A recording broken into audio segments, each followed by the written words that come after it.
Welcome back to the Crochet Credits with our friends at yarnspirations.com. We have a historical pattern today, and it was using Lily Sugar and Cream called Naturals, and so I'm just using regular Lily Sugar and Cream. The original pattern is actually from 2010 to 2014, but it has been retired, but the pattern is still around on Ravelry. So I'm just going to show you how it's done. It's just technically a granny square, and I am going to use a 4.5mm size G crochet hook. I am a loose crocheter when it comes to cotton. Don't tell anybody. We don't want other people to know I'm loose. And this is a great little project. So it is recommending a 5mm size H hook if you would like to do it that way, but I'm just gonna go a little bit tighter because that's just the way I'm feeling today. Let's begin.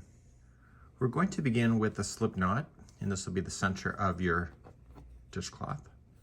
And let's insert that on. And I want you to chain a total of 4.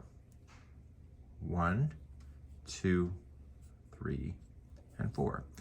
And simply just go into the beginning chain, this first one, and insert your hook in. And then yarn over, pull through and through. And this will be a nice tight center ring for you where everything will go around. Let's move on to round number 1. So I don't know what the original pattern looks like right when I'm filming this, but I'm going to guess because it is a granny square after all, and I'm going to show you my way. So I'm going to start you off, and you're going to chain 3. That'll count as your first double crochet. And then in the same hole, the center, which is kind of tight right now, you're going to put in 2 double crochets. So just slam in your hook there somewhere and commit to being the center. Okay, and this will be considered one side. I am wrapping the loose end around the center of the ring so that it gets stuck underneath these stitches.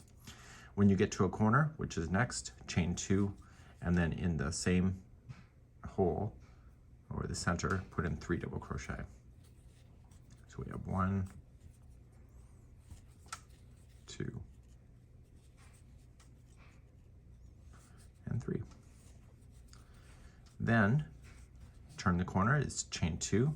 That'll be consistent throughout the whole thing until the very end. And then you were going to put in 3 double crochet. So because of my experience with crochet, I can reverse engineer most patterns, what is done. So that's what I'm doing today. But don't give me a pattern and tell me to do it, because I just don't do it for everything. Okay, so we got one more side to do. So you got 1 side, 2, 3. So chain 2 to turn, and this is your last side. And there'll be 3 double crochets there too. Now I'm going to teach this in my way, as I mentioned, and so I want you to do the final corner with a half double crochet join, and this will put your corners specifically on the right path. So coming to the top of the chain 3, yarn over first, and then just do a half double crochet, and this half double crochet join creates the corner so that your stitch work is right in the corner for your next round. And let's begin round number 2. If you've covered over top of the straggler like I did, then you can just simply just cut that and you'll be good to go. And then you can officially move on to round number 2. So to start round number 2, in all rounds, we're just gonna stay in the corners. So we're just gonna chain 3, that's your first double crochet, and then you'll put 2 more double crochet into the same space. So it's technically over the bridging of the half double crochet join. To keep this a bit tighter, what I'm going to recommend to you is that you want to just chain 1 and then come into your next corner and put in 3 double crochet, chain 2, 3 double crochet. So your corners will always be the same.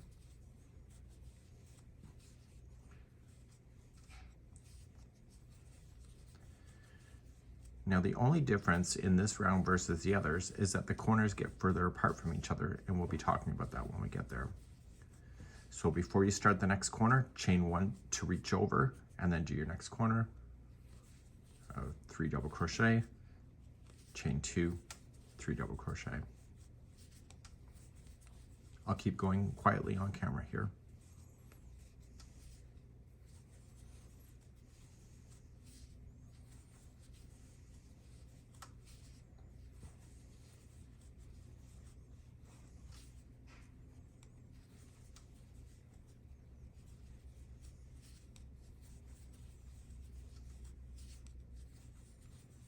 So a question I did get asked while I'm here is that somebody said, well, can you make this granny square as big as you want to? Absolutely, you can stop at any time.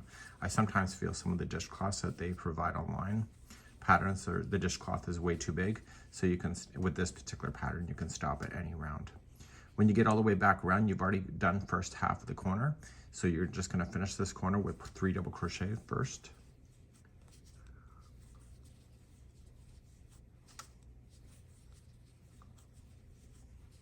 And then join it with a half double crochet to the top of the chain 3 that you started with. So this is round number 2. So I'll take you through round number 3 next. So round number 3 and the beyond, you're now going to have spaces in between corners, and they're always going to be handled in the same way. So you're going to chain 3 to begin, and 2 double crochet in. And then what do you need to do before you do the next spot, the space? You have to chain 1 always, and then in the next spot, just put in 3 double crochet. So you're really not looking for stitch work itself, you're just looking for spaces, which makes this sample pretty fast. So before you do that corner, make sure you chain 1. So you always have to chain 1 in between these groups of 3. So now the corner's next, so 3 double crochet, chain 2, and 3 double crochet.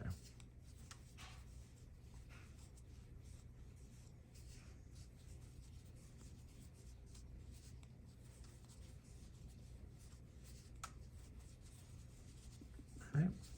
So what do you have to do? You have to chain 1 first, fill in your spot with 3 double crochet by itself.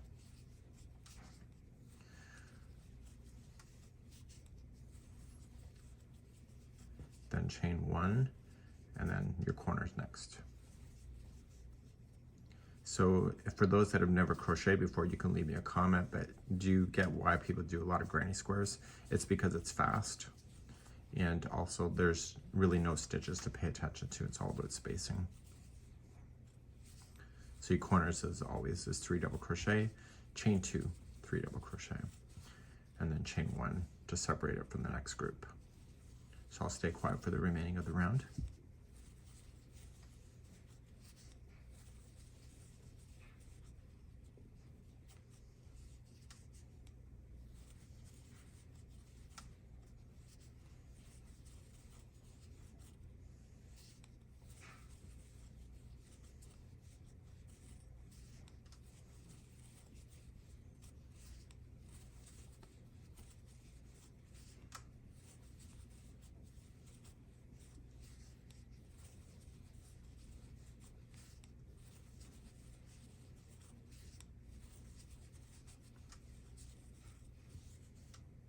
So I'm coming all the way back around. You can always leave like a little stitch marker if you don't recognize when you go all the way around, but you should be able to for the most part.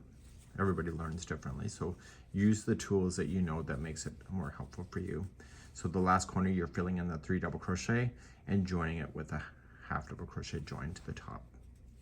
I'm going to show you one more round, and then there's a total of 10 rounds altogether, but 9 of them are going to be this, and the 10th round will be something else. Let's start off with the next round.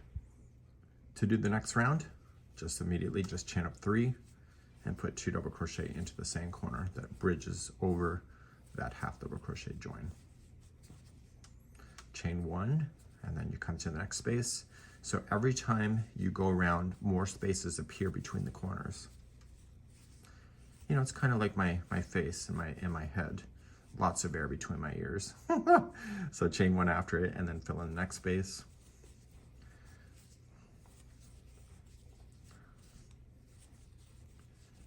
Okay, and then chain 1, and then your corners next. So you're increasing all these spaces by 1, and you'll have 1 extra group of double crochets between the corners every time you're going around.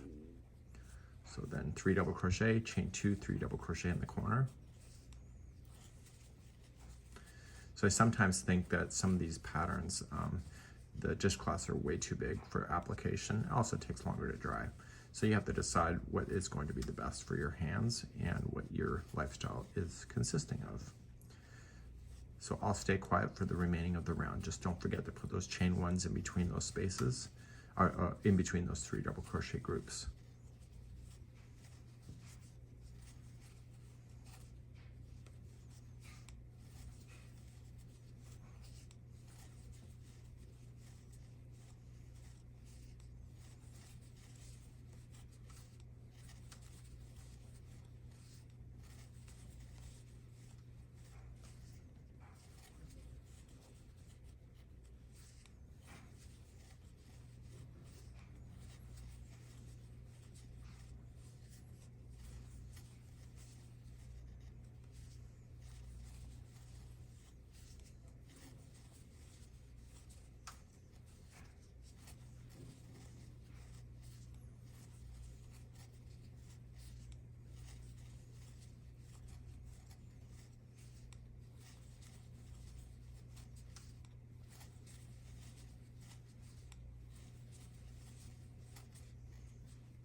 When you come back around, you already can see it's there.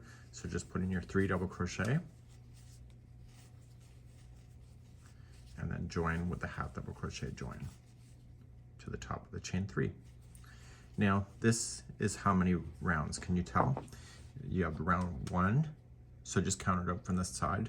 So round 1, 2, 3, 4. So you have to have 9 of these rounds. So I'm going to leave the rest of those rounds for you, and then I'll see you on the last round to show you how to finish. So please continue to go and just do what you know, and this should be good to go. So I'm back, and now I have 9 rounds complete. So 1, 2, 3, 4, 5, 6, 7, 8, 9. We're now going to go to our ending, and how we're going to do the ending is we're going to do single crochet. So what I want you to do is just chain up 1 and put 1 single crochet into the beginning corner. Now the tops of each one of the double crochets are each going to be a single crochet. So you don't need to count it, just look for the stitch and just slam it in. The chain 1 spaces, you're also going to put in just around the space of just a single crochet. So just remember that there's 1 single crochet on top of the doubles, each one of them, and then 1 single crochet into the spaces. So what I'll do is that I'll meet you at the first corner in just a moment, so put me on pause. So I'm heading into my first corner in just a moment, and when I get to the chain 2 space, just put in 3 single crochets. That's really typical for crochet to do that when you're using single crochet. So 3 right into the corner.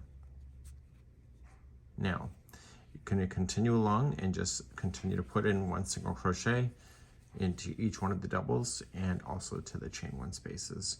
And so every time you hit a corner from this forward, you're going to put 3 singles in, and I'll see you in the last corner in just a moment. So I'm coming all the way back around, and remember that I only had you put 1 single crochet into the corner, so you're going to put 2 single crochets there and then just join it to the top. Now, that with a slip stitch. Now what you want to do is that you're going to want to secure this in properly with a tapestry needle. If you don't, then what happens is that this can fall out. So turning it around to the back side, so the side we have not looked at yet, and you want to throw this through a tapestry needle. Because it is as a dishcloth, you are probably going to use it. Even if it's ornamental, I would do it as well. And just drag the yarn through. Where's my camera? Okay, there it is. I just drag it through the underside. Sorry, I have a glare with the lighting with just the monitor. Okay, so we're gonna just pull through. So pull through once. And the best thing to do is separate the plies. Just don't go between strands. Actually break apart the plies, and you'll find better success on this not falling out on you. So I'm now gone twice and now 3 times. And just split apart those plies and going back across. Once you have that done, you can then just cut it down. And depending on what color you want, you now have a nice home decor item. It's something that's practical. Just shape it and you're good to go. And this here is the natural crochet dishcloth in granny square format.